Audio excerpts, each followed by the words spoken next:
নমস্কার বন্ধুরা, গোপালে হেসেলে আপনাদের সবাইকে স্বাগত। আজকে আমি সকলের অতি প্রিয় ভেজ মোমোর রেসিপি আপনাদের সাথে শেয়ার করব, যেটা টেস্ট হবে একদম পাড়ার মোড়ের দোকানের মতো আর খুব কম সময় কম উপকরণে তৈরি হয়ে যাবে। তাই চলুন সময় নষ্ট না করে রান্নাটা করে ফেলি। এই মোমো তৈরি করার জন্য প্রথমে এর ডোটা তৈরি করে নেব। সেজন্য একটা বাটির মধ্যে 2 কাপ পরিমাণ ময়দা নিয়ে নিয়েছি। এর মধ্যে পরিমাণ মতো নুন দিয়ে দিচ্ছি। নুনটাকে ভালো করে মিশিয়ে নিচ্ছি। এবার অল্প অল্প জল দিয়ে এর একটা টাইট ডো তৈরি করে নিচ্ছি। একটা হার্ড ডো তৈরি করে নিয়েছি। এবার এই ডোটাকে 6-7 মিনিটের জন্য আমি একটু ঢাকা দিয়ে রেস্টে রেখে দিচ্ছি। আর এই সময়ের মধ্যে চলুন মোমোর ফিলিংটা তৈরি করে ফেলি। মোমোর ফিলিং তৈরি করার জন্য একটা বড় বাটি নিয়ে নিয়েছি। এবার এর মধ্যে এক এক করে আমি কিছু সবজি দেব। প্রথমেই দিয়ে দিচ্ছি গ্রেট করা গাজর। এবার দিয়ে দিচ্ছি চপ করা বিনস।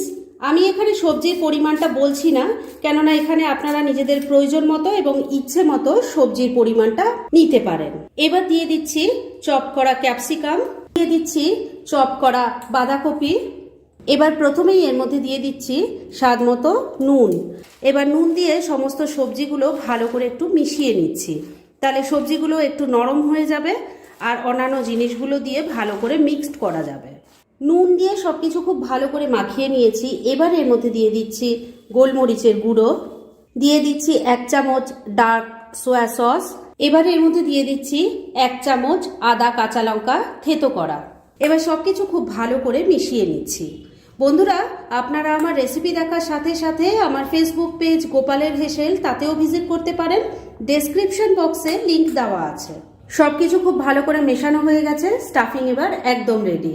এবার এটাকে আমি কিছুক্ষণের জন্য ঢাকা দিয়ে এক সাইডে রেখে দিচ্ছি। স্টাফিংটা তৈরি হয়ে গেছে, ওটা এক সাইডে ঢাকা দিয়ে রেখে দিয়েছি। আর ওটা তৈরি করতে করতে ডোটারও ভালো মতো রেস্ট করা হয়ে গেছে।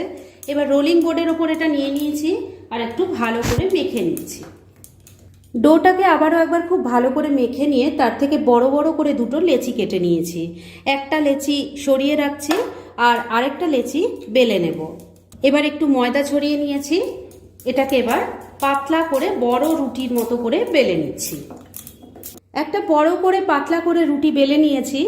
এবার একটা ছোট বাটি নিয়ে নিয়েছি, এটা দিয়ে কেটে নিচ্ছি। এক্সট্রা পোর্শনটা তুলে নিচ্ছি। এবার এই লুচিগুলো থেকে আমি মোমোটা বানিয়ে নেব।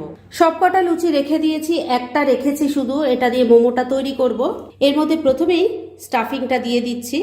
এবার এটাকে ভাজ করে নেব। আমি একদম সিম্পল ভাজ করার পদ্ধতি আপনাদের দেখিয়ে দিচ্ছি, যেটা সবাই পারবে। প্রথমেই যেটা করছি সেটা দেখুন, 2 সাইডটা মুড়ে নিলাম। যেমন আমরা পুলি পিঠে তৈরি করি সেইভাবে 2 সাইডটা মুড়ে নিয়ে খুব ভালো করে মুখটা আটকে দিচ্ছি। এবার হাতে তুলে নিচ্ছি। এবার এটাকে এইভাবে ধরে এইভাবে ভাঁজ করে একটার ওপর আরেকটা এভাবে লাগিয়ে দিচ্ছি। দেখুন, এই যে এই ধরনের ডিজাইন হয়েছে। ভীষণ ইজি কিন্তু ডিজাইনটা। আর আপনারা যদি অন্যরকম ডিজাইন পারেন তাহলে তো কোনো কথাই নেই, সেভাবে করে নেবেন। এবার আমি সবকটা মোমো তৈরি করে নিচ্ছি। তবে মোমো তৈরি করতে তো কিছুটা সময় লাগবে। সেই সময়ের মধ্যে স্যুপ তৈরি করার ব্যবস্থা আগে করে নিই, তারপর মোমোগুলো তৈরি করব। মোমো স্যুপটা তৈরি করার জন্য আমি একটা বড় ডেচকির মধ্যে প্রায় 2 লিটার পরিমাণ জল নিয়ে গরম করে নিয়েছি। যতটা পরিমাণ জল আমি নিয়েছি ততটা কিন্তু স্যুপটা পাওয়া যাবে না, কেননা তার মধ্যে মোমোগুলো স্টিম হবে, তাই স্যুপটা অনেকটাই কমে যাবে। যাই হোক, জলটা ভালো মতো গরম হয়ে গেছে। এবারে এর মধ্যে দিয়ে দিচ্ছি চপড করা বাঁধাকপি, চপড করা বিনস আর ক্যাপসিকাম দিয়ে দিলাম। দিয়ে দিচ্ছি চপড করা গাজর। এবারে এর মধ্যে দিয়ে দিচ্ছি 1 চামচ থেতো করা আদা কাঁচা লঙ্কা। দিয়ে দিচ্ছি অল্প গোলমরিচের গুঁড়ো, 1 চামচ সয়া সস দিয়ে দিচ্ছি। স্বাদ মতো নুন দিয়ে দিচ্ছি, তবে নুনটা দেওয়ার সময় কিন্তু খেয়াল রাখবেন সয়া সসেও কিন্তু নুন থাকে। এবার এটা ঢাকা দিয়ে ফুটতে দিচ্ছি। আর এই সময়ের মধ্যে আমি সমস্ত মোমোগুলো তৈরি করে নিচ্ছি। মিনিট 3 স্যুপটা ফুটে গেছে, এবার ঢাকা তুললাম। এবার এর মধ্যে আমি 2 চামচ রিফাইন অয়েল দিয়ে দিচ্ছি, মিশিয়ে নিচ্ছি। এবার মোমোগুলো স্টিম করতে বসিয়ে দিচ্ছি। আমি একটা ঝাঁঝরিযুক্ত থালা নিয়েছি, তার মধ্যে একটু অয়েল ব্রাশ করে নিয়ে প্রথম ব্যাচের মোমোগুলো বসিয়ে দিয়েছি। মোমো বসানোর সময় একটু জায়গাটা ফাঁকা রেখে রেখে করবেন, না হলে কিন্তু এগুলো সাইজে তো স্টিম হয়ে বড় হয়ে যাবে, তখন গায়ে গায়ে লেগে যাবে। এবার ফ্লেমটাকে মিডিয়ামে রেখে ঢাকা দিয়ে 7-8 মিনিট স্টিম করে নিচ্ছি। মিনিট 7 রান্নাটা হয়ে গেছে, এবার ঢাকা তুলছি। প্রথম ব্যাচের মোমোগুলো দেখুন সুন্দরভাবে তৈরি হয়ে গেছে, দেখেই নিশ্চয়ই বুঝতে পারছেন যে এগুলো খুব সুন্দরভাবে স্টিম হয়ে গেছে। এবার এগুলো আমি নামিয়ে নেব।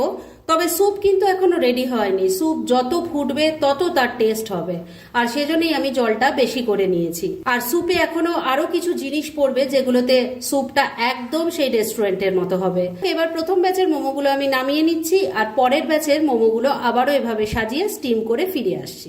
সমস্ত মোমোগুলো স্টিম করে তুলে নিয়েছি, আর এদিকে স্যুপটাও কিন্তু খুব ভালো মতো রেডি হয়ে এসছে। প্রথমে দিয়ে দিচ্ছি 1 চামচ ভিনিগার, দিয়ে দিচ্ছি 2 চামচ টমেটো কেচাপ। এই কেচাপটা কিন্তু আমার নিজের বাড়িতে তৈরি করা, মানে একবারে নিরামিষভাবেই এটা তৈরি করেছি। এবারে এর মধ্যে আরেকটা জিনিস পড়বে, সেটা হলো কর্নফ্লাওয়ার। আমি 4 চামচ কর্নফ্লাওয়ার অল্প জল দিয়ে গুলে নিয়েছি, এবার সেটা দিয়ে দিচ্ছি, মিশিয়ে নিচ্ছি। ফ্লেমটাকে হাইতে রেখে এবার এই স্যুপটাকে নাড়াচাড়া করতে করতে আরও 3-4 মিনিট রান্না করে নেব। সবকিছু মিশিয়ে নিয়ে স্যুপটাকে মিনিট 3 আবারও রান্না করে নিয়েছি। এবার স্যুপও কিন্তু একদম রেডি। গ্যাসটা বন্ধ করে দিলাম। এবার স্যুপ আর মোমো একসাথে পরিবেশন করে আপনাদের দেখাচ্ছি। ফ্রেন্ডস, আমার আজকের এই দুর্দান্ত স্বাদের ভেজ মোমোর রেসিপি একদম রেডি হয়ে গেছে এবং আমি সার্ভ করে দিয়েছি। ভীষণ ইজি একটা রেসিপি, কিন্তু খেতে ফাটাফাটি হয়। এমন কেউ মনে হয় নেই যে মোমো খেতে ভালোবাসে না। তাই এবার থেকে আর বাইরের থেকে না কিনে বাড়িতেই তৈরি করে নিন। এটা বানানো কিন্তু ভীষণ ইজি, আর খেতে হবে একদম দোকানের মতো। তাই দেরি না করে পারলে এটা আজই একবার ট্রাই করে ফেলুন, আর তারপর কেমন লাগলো সেটা প্লিজ কমেন্ট করে জানাবেন। এরকম ধরনের অনেক ভালো ভালো নিরামিষ রান্নার রেসিপি আপনারা গোপালের হেসেল সার্চ করলেই পেয়ে যাবেন, যার মধ্যে থেকে কিছু কিছু আমি সাজেস্টেড বক্সেও দিয়ে দেব, সেখান থেকেও আপনারা দেখে নিতে পারেন। তাই গোপালের হেসেল অবশ্যই ভিজিট করুন। আর আপনারা কেমন ধরনের রেসিপি চাইছেন সেটাও কিন্তু আমাকে জানাতে পারেন। আমি চেষ্টা করব সেসব রেসিপিগুলো আপনাদের সাথে শেয়ার করার। আর আমার আজকের এই রেসিপি যদি আপনাদের ভালো লাগে আর ইউজফুল বলে মনে হয়, তাহলে যারা এখন আমার চ্যানেলটাকে সাবস্ক্রাইব করেননি তারা প্লিজ সাবস্ক্রাইব করুন। তাহলে আজকের মতো এখানেই শেষ করছি। পরদিন আবার এরকমই কোনো ভালো রেসিপি নিয়ে চলে আসবো। আপনারা সবাই খুব ভালো থাকুন, সুস্থ থাকুন।